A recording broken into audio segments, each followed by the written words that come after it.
zijn we een geweldig mooie universiteit aangekomen, Daito Bunka Universiteit van Takai Sensei. En daar hebben we gewoon een hele perfecte, schone locatie gekregen. Met alles erop en eraan. We hadden zelfs wasmachines daar staan, we hadden een keukentje. Dus ja, we konden natuurlijk daar van alles doen. En we mochten daar ook nog eens een keer gewoon sporten.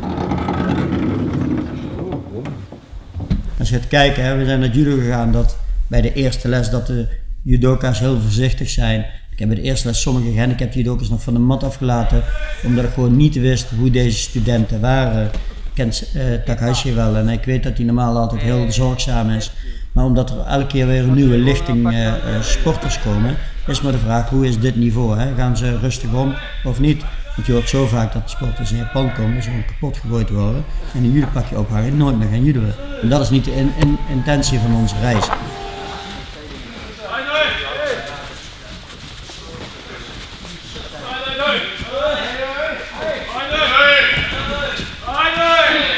Drie, 4, 5, 6, 7, 8, 9, 10.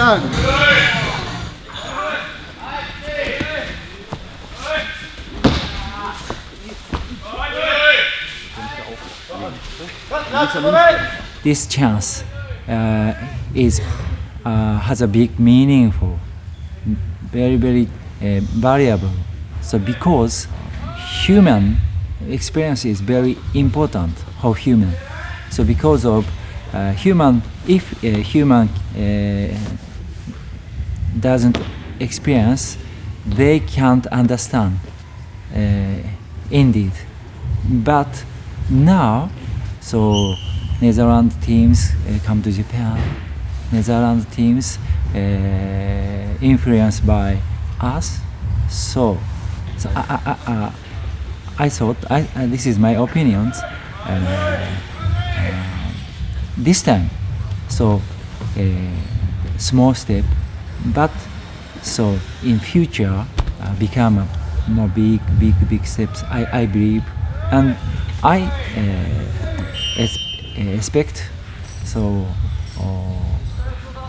next year and in future many times come to Japan with special needs players and people. Japanese society sometimes very closed. Some people sometimes refuse, sometimes can't understand exactly. But so nowadays, so society change, and especially young generations thinking now change.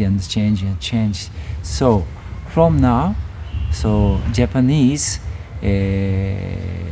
can understand more and more toward special needs people. Van daaruit zijn we dus gaan kijken en gaan judoën en ze deden het eigenlijk super.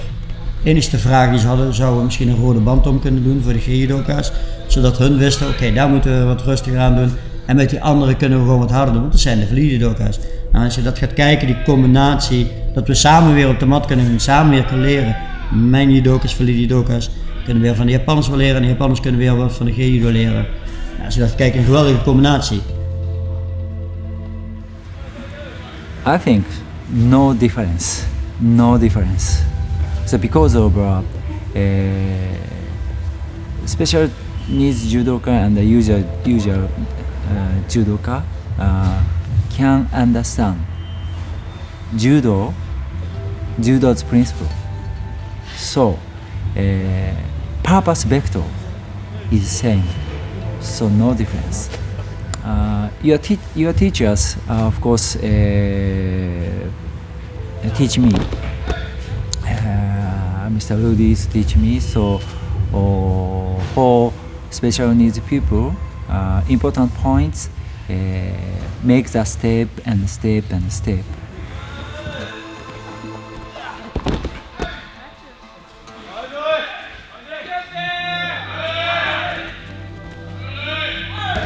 We hebben ook nog een keer extra training gehad van Takahashi. We hebben een kata training gehad.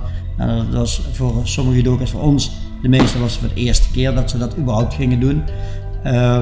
Ook heb ik een keer nog daar op de universiteit met gehandicapten een lesje moeten verzorgen van hoe gaan we dit doen. Het was helaas een heel kort lesje, maar ja, we hebben toch een indruk achter kunnen laten aan deze universiteit.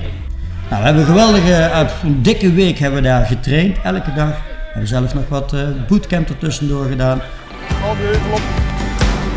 Nou, vol weet je, hè? Ja. Ja, goed.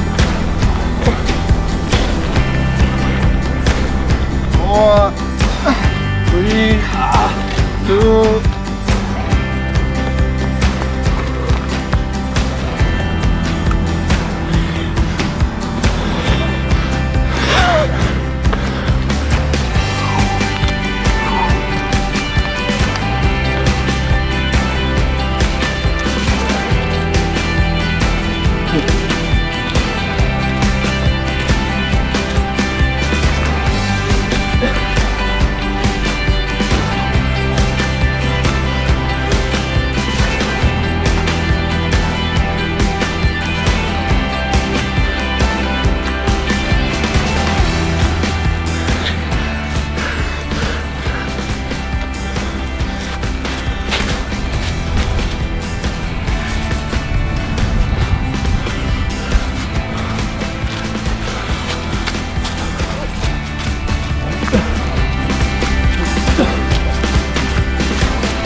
Van daaruit zijn we naar het Kodokan gegaan. We zouden eigenlijk 1 dag eerder naar het Kodokan gaan, maar ja, helaas konden niet, omdat president Poetin op het Kodokan aanwezig is. En ja, die gaat voor.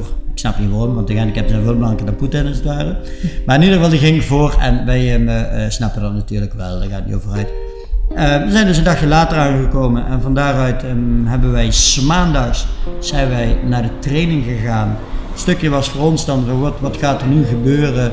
We vonden eerlijk gezegd de voorbereiding van net ietsjes anders dan we gehoopt hadden. Maar uiteindelijk is het toch weer rechtgetrokken door, en er waren 9 leraren aanwezig en nog een hele hoop andere studenten van het Kodokan. Nou, en die leraren hebben in ieder geval goed kunnen laten zien wat is nou gehandicapte judo, wat is geen judo. En eigenlijk is het gewoon niet veel anders, alleen hun bewegingspatroon is anders. Kijk, er zijn bepaalde technieken die ze niet mogen maken, zoals armklemmen, veuringen en soetewies. Over de veiligheid is te gevaarlijk om dat te doen. Nou, dat heb ik ook die leraren kunnen vertellen. En onder het vertellen kwam in één keer een eentje met een rode band om. Nou, ik wist echt niet wie het was, maar ik weet wel als het rood is dat het dan hoog gegradueerd is. Nou, bleek dus Yamamoto zijn 9e dan Kodokan judo. Nou ja, dan is dat wel echt een icoontje daar. En nou, daar ben ik ook in gesprek gegaan. En dat die man heel geïnteresseerd zit te luisteren. Hij kan maar 6 woorden Engels, maar met de vertaling van een andere leraar die daar was, Ochi, die heeft het weer vertaald. En zodoende konden we in gesprek gaan. En die man die liep weer verder. En we waren weer verder met de les aan het gaan. En dan komt hij weer terug en dan vraagt hij van, sensei, mag ik deze jongens en meisjes lesgeven? Natuurlijk mag je lesgeven. Nou, de vraag was wel natuurlijk, wat mag ik wel doen, mag ik niet doen? Nou, weer uitgelegd, geen armklemveuring en soetewees. En zegt hij, wat zal ik dan wel doen? Ik zeg, uw specialiteit natuurlijk, want dat is altijd het mooiste. Nou, en hij maakte de Ouchigari, ging hij dan mee doen. Nou, en dan zie je gewoon de vreugde van die man, dat hij toch met deze mensen kon werken. En als je dan achteraf hoort van de andere docenten die daar rondliepen en zeggen van, hij lesgeven? Daar zijn ze helemaal niet gewend. Hij doet normaal alleen maar kata, maar geen lesgeven en zo. En is nors en heel statisch en zeker. En nu liep hij er heel vrolijk rond en was blij. Ik kende die man niet, dus ik ken hem alleen maar als een vrolijke man. Maar achteraf bleek dus dat niet zo te zijn. Nou, hij heeft toch 3 kwartier met deze jongens gewerkt. En één keer was hij ook weg.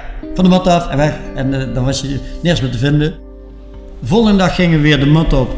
En daar kwam hij dus weer aan. En toen kwam hij meteen ons door, hey, mag ik weer lesgeven? Nou, natuurlijk heeft hij een uur lang lesgegeven. En ondertussen stond ik weer met andere docenten te praten, want er waren weer 7 andere docenten aanwezig, weer over het gehandicapte judo te praten, de ontwikkeling, hoe en wat. Nou, en zodoende is dat eigenlijk toch nog, onze missie toch nog een heel eind geslaagd.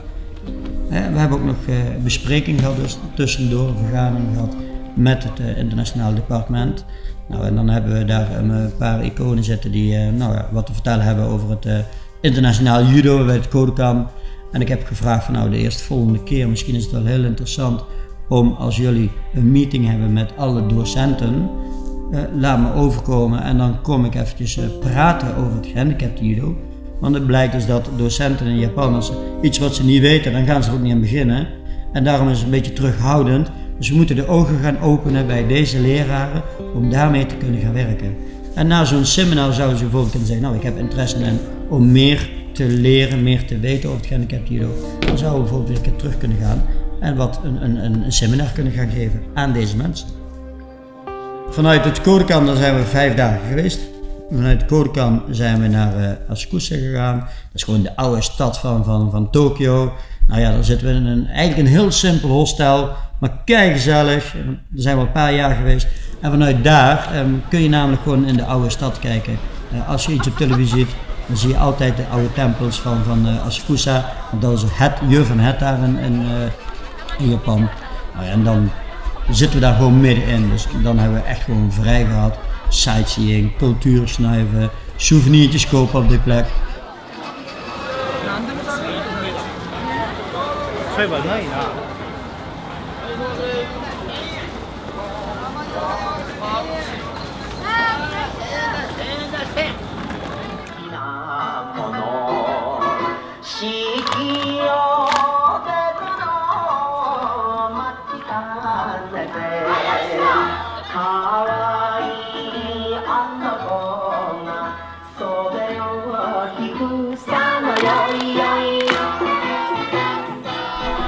En we zijn natuurlijk als afsluiter zijn we nog eventjes naar Disney Sea gegaan als beloning voor iedereen dat we gewoon een hele leuke missie keihard hebben mogen en kunnen werken als afsluiter naar Disney Sea. En dan zie je gewoon die jongens, wow, zoveel vreugde. En je merkte gewoon dat Japan zo veilig is en je kunt ze gewoon loslaten en zeggen van luister jongens en meiden, zo laat zijn we hier. En we hebben een paar groepjes gemaakt zodat we weten van oké, er is een begeleider bij. Vrij wel los kunnen laten. Nou, en als ik dan de hele reis ga samenvatten, dan hebben we een geweldige mooie missie gehad. Voor de judokas een fantastische ervaring gehad. En dan hebben we denk ik mooi kunnen afsluiten met de toekomst als we zeggen van oké, we moeten nog een keer teruggaan. Misschien nog wel een paar keer.